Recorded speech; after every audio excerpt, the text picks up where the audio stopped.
เอาพี่น้องมื้อนี้ทั้งสร้างเพิ่นก็ได้มาเฮ็ดอาณาบ้านน้องดินดากัญญาอย่างจริงจังเนาะจริงๆแล้วเพิ่นมา2มื้อแล้วเนาะพี่น้องเพิ่นมากบไม้ไว้เด้เนาะแล้วมื้อนี้เพิ่นก็เลยมาพร้อมกันเฮ็ดเพิ่นว่าอีกประมาณ2อาทิตย์กว่าๆน่าจะสำเร็จเอาเนาะพี่น้องตอนนี้ก็พวกอาณาหน้าต่างวงเกาะวงกบก็ได้มาส่งแล้วเนาะก็คือครบสุดนะพี่น้องก็มีหน้าต่างนี่4ปล่องละ2บานเนาะประตูใหญ่นี่2ปล่องพร้อมบานนะพี่น้อง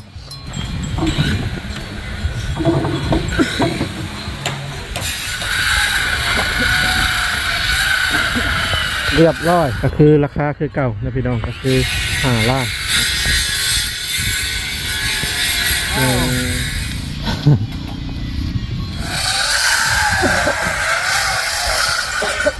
ครบเนาะเอาไหมสบายดีพ่อพี่น้องฝั่งลาวและสวัสดีพ่อพี่น้องฝั่งไทยและก็ต่างประเทศนำเด้อสำหรับคลิปนี้ก็มาพ่อกันคือเก่าอีกแล้วนะพี่น้องซึ่งสำหรับคลิปนี้พ่อก็ได้มาอยู่ที่บ้านน้องลินดากัญญานะพี่น้องทางสร้างเพิ่นกาห่างหายไปหลายอาทิตย์พอสมควรเนาะเพราะว่าเพิ่นติดภารกิจอยู่หมู่บ้านแห่งอื่นนะพี่น้องเพราะว่าเพิ่นก็รับงานอยู่หมู่บ้านแห่งอื่นประมาณ1-2 หลังนี่แหละเนาะเพิ่นหากาสำเร็จนะพี่น้องแต่เพิ่นก็เลยได้มาลงมือเฮ็ดเนาะแต่ทั้งสร้างเพิ่นบอกว่าประมาณ2 อาทิตย์กว่าๆน่าจะสำเร็จเพิ่นจะเร่งมือเต็มที่เนาะทั้งเพิ่นก็มีงานหลายไม่แต่ว่าแล้วจากนี้ไปเพิ่นก็สิได้ไปเฮ็ดหมู่บ้านแห่งอื่นต่อโอเคนะพี่น้องประพรก็สิได้เอาเงินให้ทางสร้างไปซื้อเหล็กโบลองแล้วก็ตะปูเนาะตะปู3อย่างละลังเนาะเดี๋ยวสิเอาเงินให้เพิ่นไปซื้อก่อนเอาเงินให้เพิ่นไปซื้อก็สิพาเบิ่งทางสร้างเพิ่นทำงานก่อนพี่น้องเอ้ย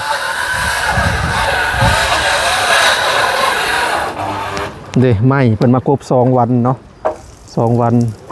แต่ก็ยังบ่ทันสำเร็จดอกแป้นฟ้าก็ยังบ่ทันได้กบแล้วเนาะเพิ่นสิมายายตุงก่อนก็เล็กโบลองนี่คือจะว่า9 ตัวบ่เนาะ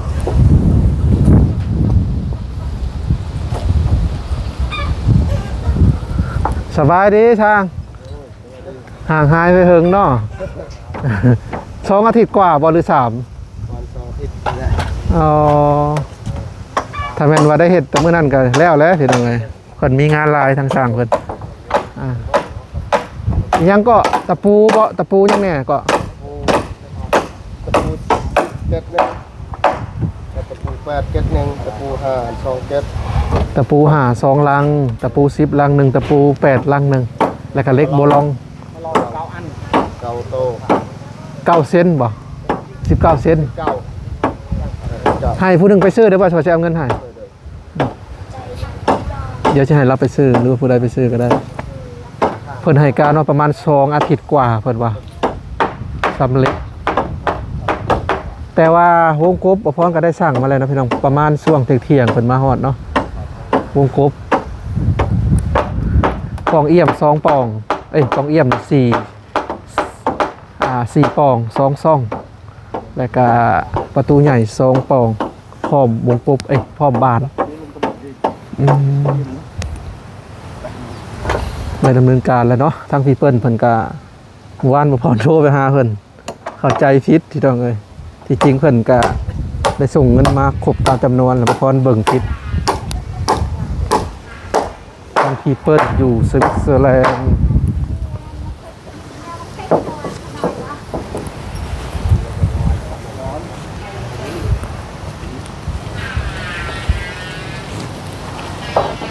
เพิ่นมา2 วันนะพี่น้องมากบไม้ไว้แล้วก็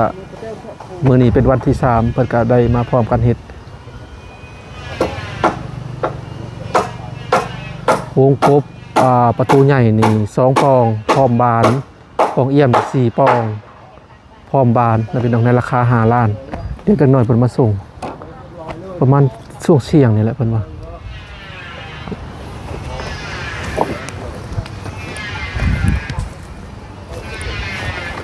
ส่วนอาโลซิ่งก็สิได้สั่งไปแล้วก็สิได้สั่ง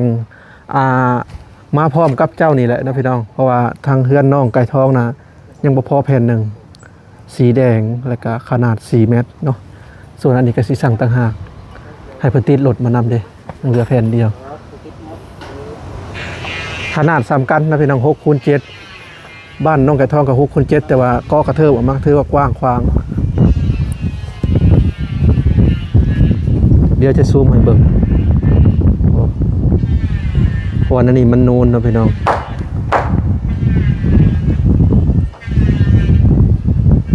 คอมเมนต์ว่าได้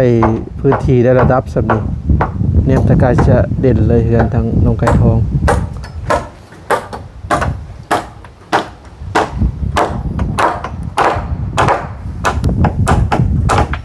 ส่วนยังบริหารอันนี้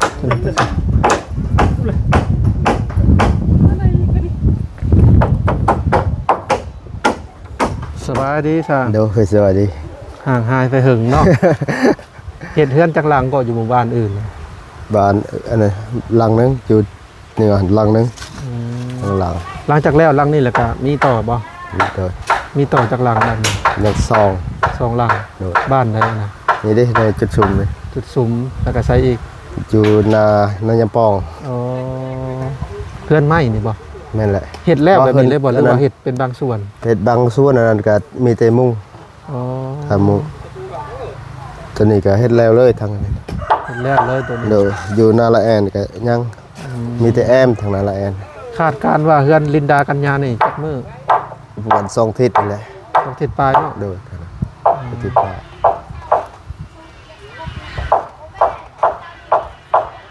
ขั้นตอนต่อไปนี่ย้ายตรง ใหญ่ตรงเลยปูแปน ปูแป้น เด้อ เห็ดเส้นบ่หรือเห็ดหลังคาก่อนมันนี่ ใส่เส้นก่อน จะเห็ดหลังคา เด้อ อ่า ใส่เส้นแล้วก็ขันวงกบมาจังเนาะกันสิขันแล้วปูแปรน่ะมื้อไปตั้งวงกบวงกบแล้ว2คนก็สิเฮ็ดหลังคาคนหนึงกบ ตีที่2ทิศก่อนเนาะ เด้อ เป็นทรงโมเดิร์นนะพี่น้องทรงโมเดิร์น เด้อ บ้านน้องลินดากัญญานะทรงโมเดิร์นบันไดขึ้นนี้ทั้งนั้นบ่ทราบ เด้อขึ้นไปพูด ขึ้นจากใต้หาเหนือเนาะ ว่าขึ้นไปเหนือ ขึ้น เออ ขึ้นไปเหนือ เด้อ ขึ้นหน้าไปเลย เด้อ มื้อนี้คิดว่าแล้วบ่ปูแป้น แล้วดอกบ่แล้วกันยังน้อยนะยายตรงแล้วก็มีแต่ปูแปนสิไว้อยู่ดอก3คน แถวบ้านคนประเทศเฮือนพัดมุงหลังคาก่อนเพิ่นบ่ได้ค่อยปูแป้นก่อนบ่แล้วเพิ่นย่างยากมาลงตรงเต็งมาลงตรงเต็ง ย่างว่า ต้องย่างไปตามตรงเอาแล้วว่ะคือแบบว่าบ่ปูแป้นก่อนเนาะ ปูแปนแล้วให้สบายเอาไว้เครื่องของก็สบาย ปูแป้นแล้วก็หลังจากนั้นก็จังมุง ตามหลักนะ มุงเลยมาเฮ็ดเช่นเผื่อมันห่มเอาเด้ปกตินะแล้วแต่เพิ่นสะดวกไม่นี่ฮะว่าคิดพอบ่หรือว่ามีบางตูที่ขาดเรือ พออยู่ดอกไปเอาต่อเอาเลย พอต่อก็ต่อก็ดีกันเนาะเอาต้องปาดแล้วกัน เออ ตอกตะปูอ่ะก็คือสิให้เงินเพิ่นไปซื้อตะปูมีหยังแหน่สั่ง ตะปูบลอง ตะปู5เส้น2ลัง 2ลัง ตะปู8ลังหนึงตะปู10ลังหนึง โดย เล็กโบลอง9โต โดย แต่ว่าตะปูลังเท่าไหร่ล่ะลังละ ลังละแสน แม่นบ่ ถาม สิให้เงินเพิ่นไปเท่าใดได้เบิ่ง1 2 3 4ให้เงินเพิ่นไป500,000เนาะ สิพออยู่ดอก5แสนบ่ลองก็9โต90บ่ลอง ตัวละ10แหวนนำเด้อ โดย เสียเงินเพิ่นให้ไป500,000เพราะว่าบางพรก็ที่แรกว่าจะไปซื้อแล้วแต่ว่าให้เพิ่นไปซื้อดีกว่า เลย โอเคสบายดี สบายดี บ่ได้พ่อกันเฮิงแหละเนาะสำหรับ ได้ น้องลินดากัญญานะพี่น้อง ได้ เป็นจังไดกินข้าวกินน้ำและลินดา ได้ ได้เมนูหยังกิน ตัก เมนูไก่ไอ้น้อยเสียหาย เฮ็ดเมนูไข่ ได้ เป็นได้เซาไอเซาเป็ดไข่แล้วบ่ ยัง ยัง มีแต่ไอและแค่ทำอะไรไข่ มีแต่ ยังร้ อา อง ย เพลงคือเก่าบ่เดี๋ยวนี้ยังห้องเพลงคือเก่าบ่ โดย เป็นได้เรียนหนังหนังสือได้โตยังแลลินดา กัญญา เลยก็เลย ตัวกอก้อยฮอดมื้อเล็กมีตึกไอ้ฮอดเอาเงินบ่ เอาเงื่อนนะ ฮอดแล้วบ่ฮอเฮือนน่ะ เลยราคาเงินเลข เฮ็ดเลขนำ ได้ เอาลองอ่านให้ฟังดูตัวกอฮอดตัวกอฮอดตัวฮอเฮือนน่ะ ได้ ให้เพิ่นอ่านเด้อ อ่านเนาะ กอไก่ขอไข่ อ่านจริงๆอ่ะ กอไก่ขอไข่ขอ อควายงองูจอจอกซอเสือซอสร้างยอยุ่งนอเด็กตาตาทอทงทอทุ่งนอนกปอแบ่ปอป้าปอพึงปอพลปอผู้ พอไฟ ปอไผ่มอแมวยอย่าลอระดาลอลิง บ่ รอเรือบ่เห็นบ่ บ่เห็นรอระดาร อระดาแล้วบ่เดี๋ยวนี้ เด นะ ยเดยเดย ห่อเฮือน เปลี่ยนแล้ว ห่อย่า เปลี่ยนแล้ว โดย ห่อเฮือน มันสิมี2ล้อได้ลอลิงกับลอฮันลีนเอิ้นรอระดาบ่ รอระดา โอ้ อันนั้นงองินยอหยานอหนู บ่แม่นงองูบ่เดี๋ยวนี้งองินบ่งองินเนาะ มันสิมีตัวงอนำดิมันสิมี ตั ตัว ว ง ง อ อ ตัวย่อเด็กก็งอเงินเขางงเลยบ่ เปลี่ยนมุมพี่น้องเอ้ย เลยเดย อันนั้นงองิน โดยงอเงิน งองินก็มีตัวหอ แล้วก็ตัวงอทางหลังเห็นบ่ เพื่อ เอองอ งอเงิน ตัวงอเงินก็คือตัวงอแล้วก็ตัว ง ตัว อเงินยอหยานอหนูมอหมา แล้วก็หมอ ลาลาลอหลาร อหลารอลิง โดย ยอยายอยุงว่ะ ยอยุ่งยอยุ่งยอยุ่ง ยอยุ่ง เป็นมาเลยเนาะ โดย แต่ว่าตอนนี้ทางครูเพิ่นกำลังสอนเลขบ่ โดย สอนเลข เมื่อวานนี้สอนเลข เลขหยังเพิ่นสอน เลข1ฮอดเลข10 สอนเขียนเป็นระบอลินดา กันยา เขียนเป็นแต่เลขหนึ่งแล้วก็เลขศูนย์ เลข0เลข1 1 เลขหนึ่งแล้วก็เลขศูนย์ เขียนเป็นแต่สองตัวนี้ เลย เลข2เลข4เลข5เลข6บ่เป็น เป็น ก็เป็น ยังบ่ทันบวกเลขต้องเขียนเลขก่อนเนาะ เด้ 1 บวก 1เป็นเท่าใด 1บวก1เป็น10ถึกว่ะ2บวก2 ยังจังเป็นสี่ โอ้ยยังไง 3บวก3 ออกจังเป็นหก 4บวก4 สี่เป็นเจ็ด 8 5บวก5 สิบ 6บวก6 เจ็ด บ่ถูกแล้ว ต้องไปเรียนใหม่ 6บวก6 1บวก1ก็เป็น2 12 เลขบวกง่ายๆที่สุดเนาะเลขคูณยังว่ายากเนาะลินดา เด้ ลินดาเป็นเบิดแล้วบ่ซะ เป็น เราบางสูตรห้องๆแล้วไหนลินดา ฮอน6 บางฮกลองเล่าผมดูเอา 7เราบางซองก่อน 212 224 236 248 250 262 274 286 298 210 3 สาม ไปเกิด บัดนี้ 313 326 339 342 355 38 17 37 41 38 44 39 47 40ไป30จิบาง4อัน414 428 432 446 452 46 44 47 38 48 30 บ่ถูกแล้ว ลืมเด้ 414 426 428 432 446 453 44 44จังสิ 453แม่นบ่ผิด 44 กัน บ่แม่นบ่ถือ ฮะ 44บ่ถือ414 428 428 432 446 453 46 47 48 30 48 32 49เท่าไหร่ ปีเก้าเช้า เขาอ่านช้าเขาอยากลืมเนาะ เด้อ ลองเล่าไว้จ้ะเอา นั่นแหละก็4 414 428 432 446 453 46 47 32 48 40 45 46 ว้าวลองหาเอ้า 515 520 535 540 555 56 38 บ่แม่น515 520 53 535 54 55 6 30 57 35 58 40 59 45 50เป็น50 6บัดนี้ 616 6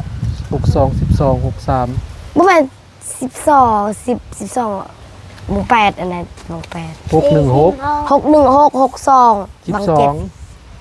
12 14วะ4 จอง4มินบ่ จอง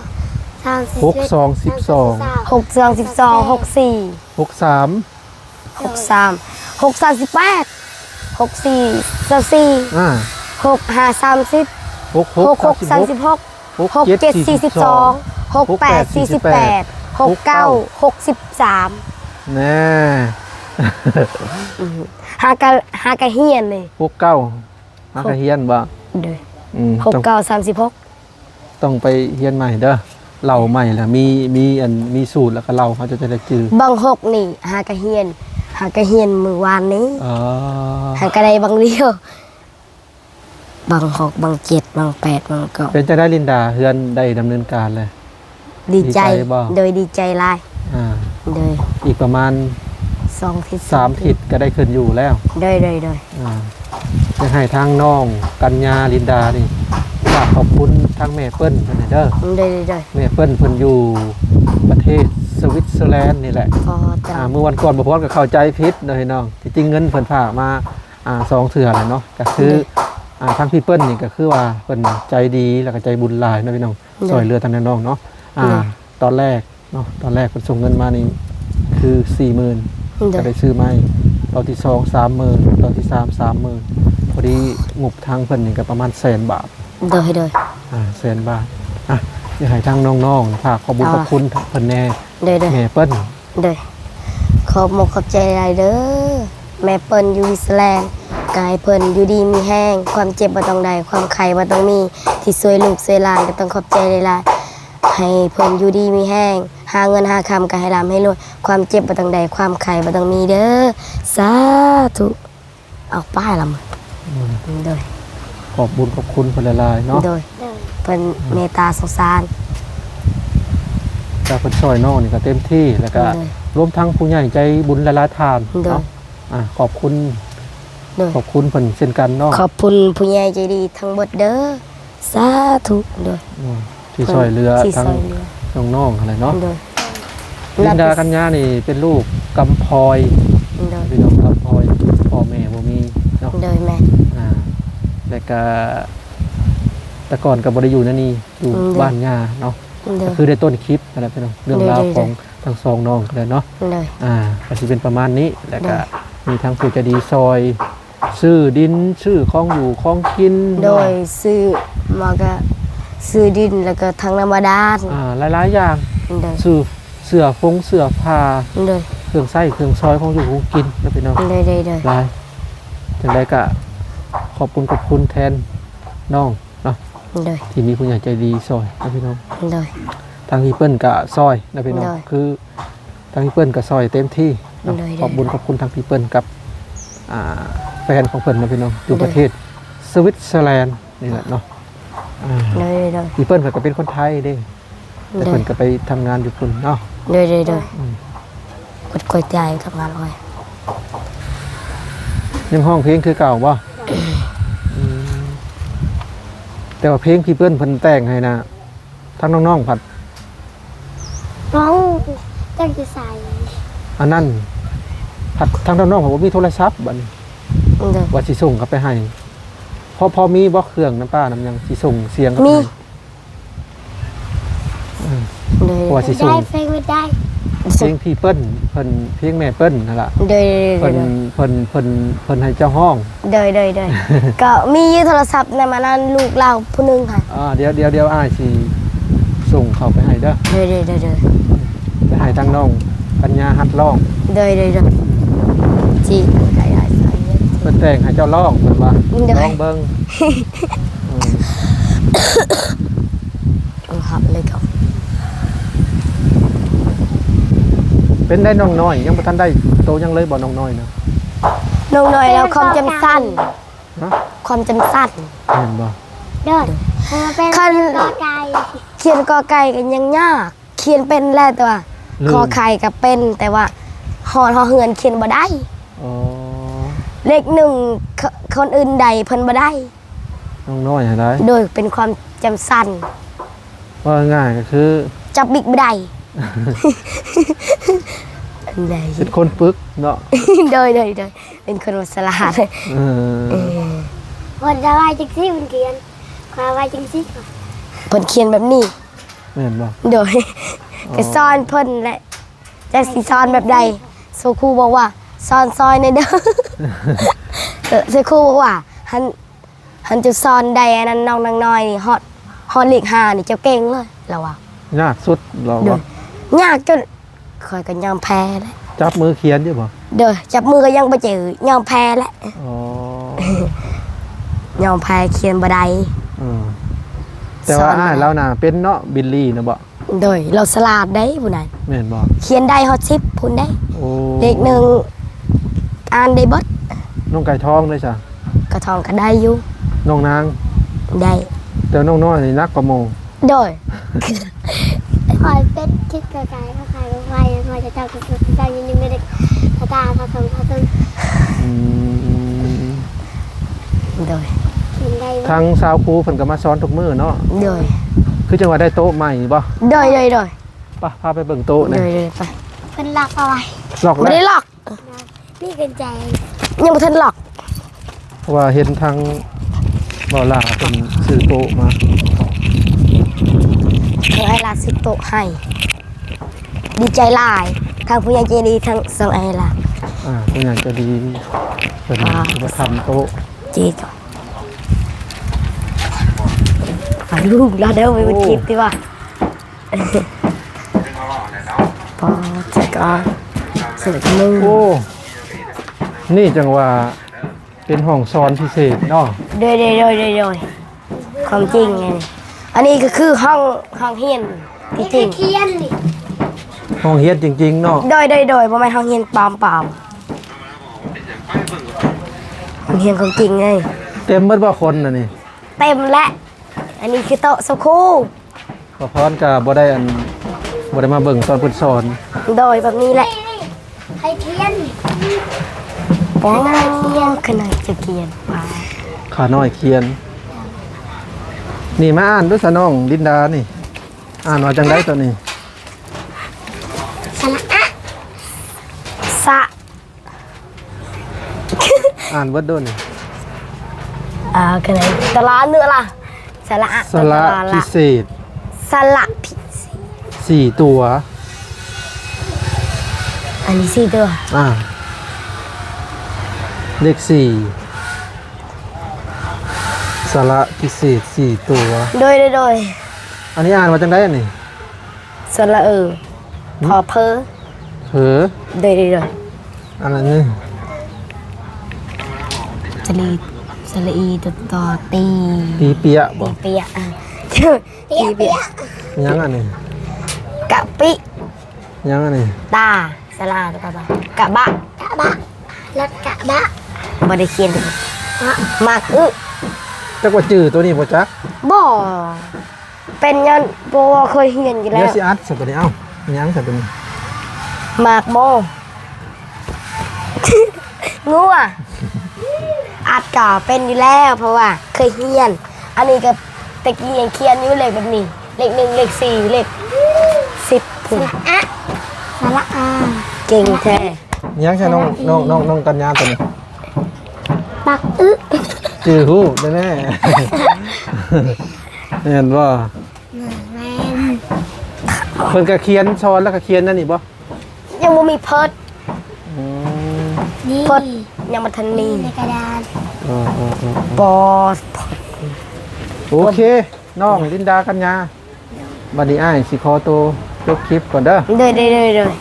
นี่แต่ว่าอีพีหน้ามาพอกันใหม่เด้อ อ่าสบายดี สบายดีน้อง ไปดิ ๆตอนแรงก็ได้เฮียนคือเก่าเนาะ ได้เฮียนคือเก่าวัน สร้างเพิ่นก็ได้ซื้อมาเลยพี่น้องเอ้ยตะปู4หลังอยู่ทั้งพี่ก็เจ้าเอิ้นแก๊สตะปู4แก๊สแก๊สคืออหยังแก๊สดังไฟบ่ นี่ บางคนก็อันเขาเอิ้นแก๊ส โดยแก๊สมือดอกอะไรลูก ถ้าว่าอยู่พี่ห้องลังก็บ่จะเข้าใจได้เนาะ หลังเบีย ลั ร์ งพูแล้ว ปัดเบียร์เป็นห้องลังได้ปัดเบียร์เขาบอกว่าเป็นแก๊ส แก๊สเบียร์ เนี่ยว่าเป็นลัง ลัง